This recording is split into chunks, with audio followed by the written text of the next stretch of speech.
Ganga expressway में मिट्टी ढो रहे बिना नंबर के तेज रफ्तार डंपर लोगों की जान लेने से नहीं चूक रहे हैं। आपको बता दें, ताज़ा मामला देखने को मिला ऊंचाहार कोतवाली क्षेत्र के एनटीपीसी गेट नंबर 2 के पास, जहां बीती देर शाम गंगा एक्सप्रेसवे में लगे मिट्टी लदा डंपर ने बाइक सवार 2 को टक्कर मार दी, जिस पर आक्रोशित बाइक सवारों ने ओवरटेक करके डंपर को रोका और बाइक सवार और डंपर चालक के बीच झड़प हो गई। झड़प हुई तो हुई, कुछ देर के बाद डंपर चालक का दूसरा साथी तेज रफ्तार रॉन्ग साइड से बिना हॉर्न और इंडिकेटर दिए पहले डंपर के सामने ला करके डंपर अपना खड़ा कर दिया, जिससे वहां पर खड़े 50 से ज्यादा राहगीरों ने भागकर अपनी जान बचाई। जरा आप पहले एक नजर इस वीडियो पर डालिए, किस तरीके से उसने गाड़ी चलाई। तो देखा आपने, आपका भी दिल दहल गया होगा कि किस तरीके से डंपर चालकों की दबंगई चल रही है। फिलहाल सूचना पर पहुंची पुलिस ने दोनों डंपर चालकों को पकड़ करके एनटीपीसी चौकी लेकर आई और आगे कार्रवाई की जा रही है। ये कोई सुनी सुनाई बात नहीं बता रहा हूं आप लोगों को, बल्कि जिस वक्त की ये घटना है उस वक्त मैं खुद वहां पर मौजूद था।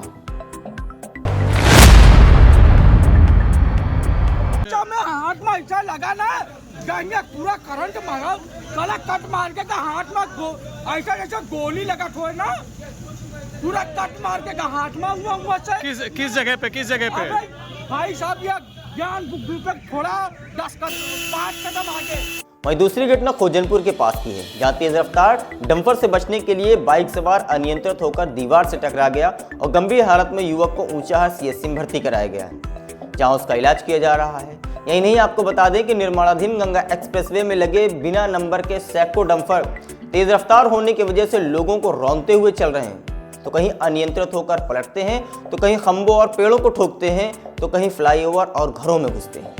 आपको बताते चलें कि पिछले सिर्फ एक ही महीने में रायबरेली में इन डंपरों के द्वारा न जाने कितने एक्सीडेंट की घटनाएं की गई और ज़्यादातर हादसों में लोगों को अपनी जान से हाथ धोना पड़ा।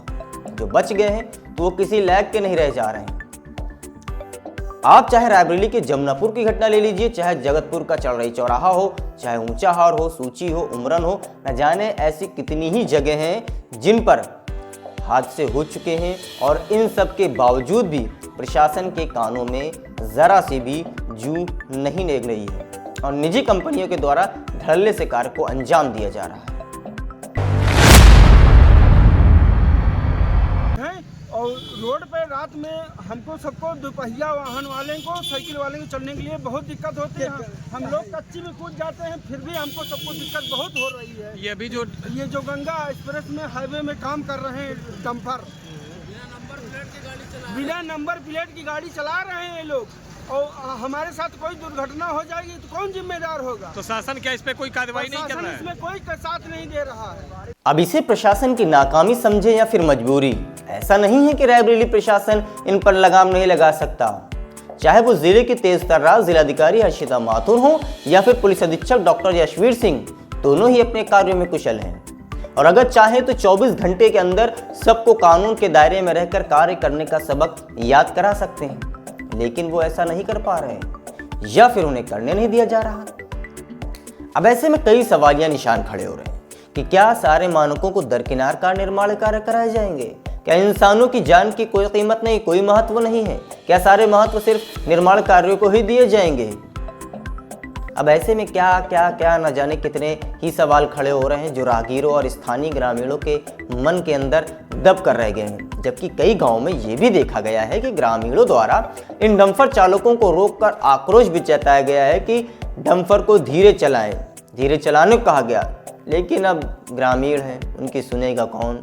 अब ज़्यादा बोले भी तो ग्रामीण क्या बोले। अब महाकुंभ भी शुरू हो रहा है, लेकिन जिस तरह से डंपर चालकों की दबंगई चल रही है उससे श्रद्धालुओं के आने जाने में उनको ज़रूर तकलीफ़ों का सामना करना पड़ेगा।